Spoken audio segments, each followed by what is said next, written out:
चर्चा केली, तटकरे कुटुंबियाची चर्चा केलेली आहे. दोघांनी हा वाद मिटवावा अशी एक चर्चा समोर येते.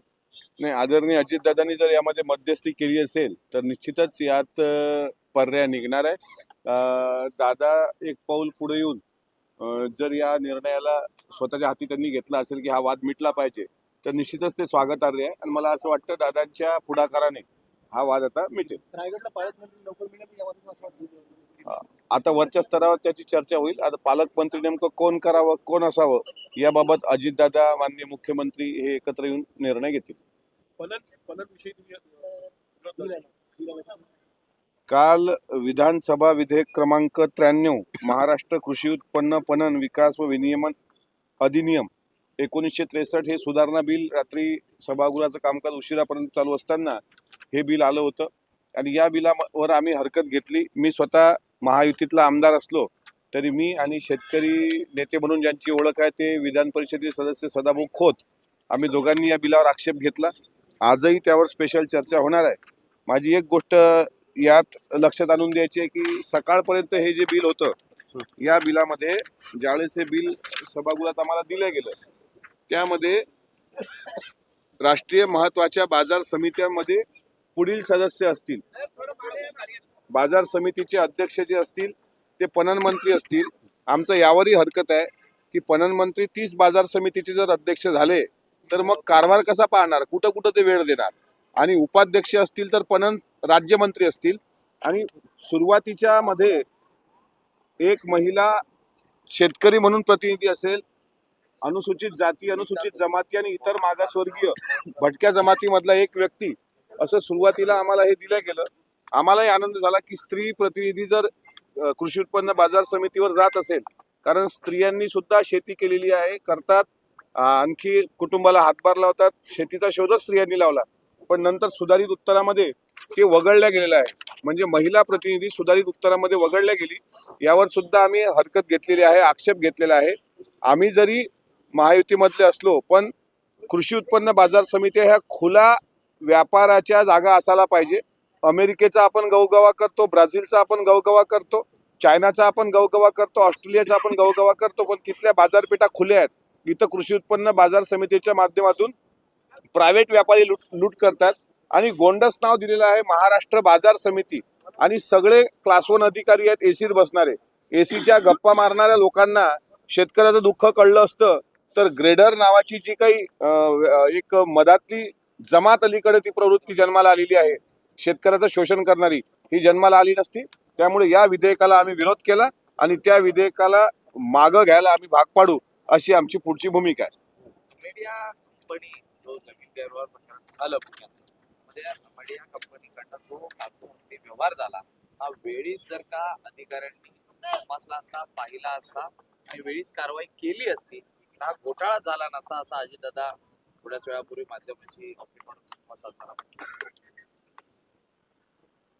नाही, अजितदादांचा कारभार हा पारदर्शक असतो, पारदर्शक कारभार केला पाहिजे हे दादांचं सुरुवातपासून सांगणं आहे. अगदी एखाद्या सरकारी निधीचा म्हणजे एखाद्या ठिकाणी व्हिजिट देताना सुद्धा एखादा नट जरी वेगळ्या कंपनीचा असला तरी बारकाईनं पाहणारे दादा अमेडिया कंपनीच्या इतक्या मोठ्या प्रकरणानंतर साहजिक आहे त्यांची प्रतिक्रिया ती येणं. आणि ते जर ऑफ द रेकॉर्ड तसं बोलले असतील तर यावरून एक स्पष्ट होते की अमेडिया कंपनीच्या बाबतीत जे काही आता सगळीकडे चर्चा सुरू आहे त्यावर अजितदादांनी केलेले ते भाष्य आहे. चौकशी समितीच्या अंती जो कोणी चौकशीत दोषी असेल त्यावर सुद्धा कारवाई होईल असं सुद्धा दादांनी मागे सुतोवाच केलं होतं.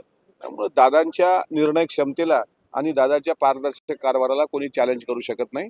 शेवटी ते अजितदादा आहेत, राज्याचे उपमुख्यमंत्री आहेत आणि त्यामुळं त्यांनी दिलखुलास तुमच्यासोबत बातचीत केली असेल तर त्यातून अनेक गोष्टी तुम्ही पत्रकारांच्या सुद्धा लक्षात आल्या असतील. बेटके साहेब, पुन्हा एकदा एक प्रश्न आहे. नागपुरातील संघाच्या बहुतेकाला पवारांच्या राष्ट्रवादीच्या उपस्थितीत महाराष्ट्र त्या सगळेच हा प्रश्न आमदार तुम्ही दादांना विचारलाय का? दादा नव्हते तेव्हा, आता तुम्ही आहात तर आम्ही तुम्हाला विचारतोय. तर तुम्ही संघ कार्यालयाचं निमंत्रण नसल्या संदर्भात काही गोष्टी समोर आल्या? हे बघा, हिवाळी अधिवेशनामध्ये आता हा प्रश्न तुम्ही जो विचारला मागच्या वर्षी मला विचारला होता आणि त्या प्रश्नाचं उत्तर मी सुरुवातपासून हेच देतो आहे की राष्ट्रवादी काँग्रेस पक्षाला यावेळेस मला निमंत्रण नाही. म्हणजे राष्ट्रवादी काँग्रेस पक्षाला असेल की नाही वर मला माहित नाही, पण आमच्या पक्षाची विचारधारा ही शिवशाहू फुले आंबेडकरवादी विचारधारा आहे. मी स्वतः मला जर विचारत असाल तर माझं डोकं हे रायगडमध्ये आहे आणि माझं मन मेंदू मस्तक हे महाडला आहे, दीक्षाभूमीला आहे. त्याच्यामुळे बौद्धिकात माझा जाण्याचा प्रश्न येत नाही. आणि राहिला प्रश्न संघाच्या बौद्धिकाचा, तर संघांनी कधी ती विचारधारा आमच्यावर लादण्याचा प्रयत्न केला नाही. आम्हाला आमचा विचार स्वतंत्र करण्याची मुभा भारतीय राज्यघटनेने दिलेली आहे.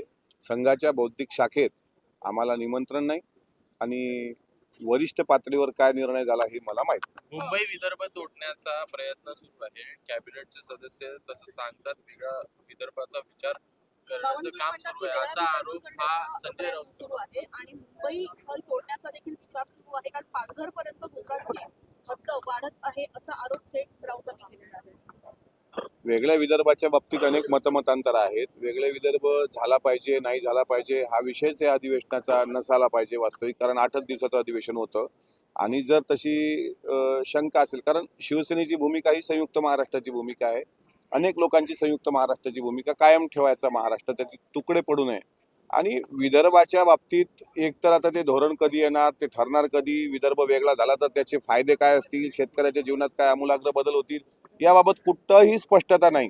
पालघर जव्हारचं तर एक काल प्रकरण मी स्वतः एका चॅनलवर बघितलं की अक्षरशः तिथे आदिवासी समाजातल्या अल्पवयीन मुलींचा तिथं सौदा करण्याचा जो गंभीर प्रकार काल निदर्शनास आणलाय, तो पण हे करण्यासारखा आहे की ही लोक कुठून येत आहेत. तिथे गुजरातमधून येत आहेत का? पालघर जव्हार हा जो भाग असेल किंवा तिकडचा आदिवासी बहुल भाग असेल, हे तोडण्याचे प्रकार कृपा करून होऊ नये.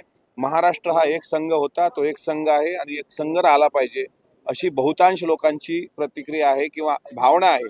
त्यामुळे वेगळ्या विदर्भाच्या बाबतीत आता चर्चा करणं मला असं वाटते हे फक्त काहीतरी ऊर वडवण्याचा प्रकार आहे. आगामी पालिका निवडणुका या आता तोंडावरती आहेत. भाजप शिवसेनेचं युतीचं समीकरण जुळलेलं आहे. मग त्यामध्ये राष्ट्रवादी कुठेशी पाहायला मिळत नाहीये. भाजपने भूमिका घेतली आहे, मुंबई महानगरपालिकेत नवाब मलिक नेतृत्व करणार असेल तर आम्हाला ते मान्य नाही, आम्ही युतीबाबत नाही आहात. आता तीच भूमिका ही शिवसेनेकडनं उदय सामंत यांनी देखील बोलून दाखवलेली आहे की ते भाजपच्या एकूणच त्या गोष्टी संदर्भात ते समर्थन आहे त्यांचं.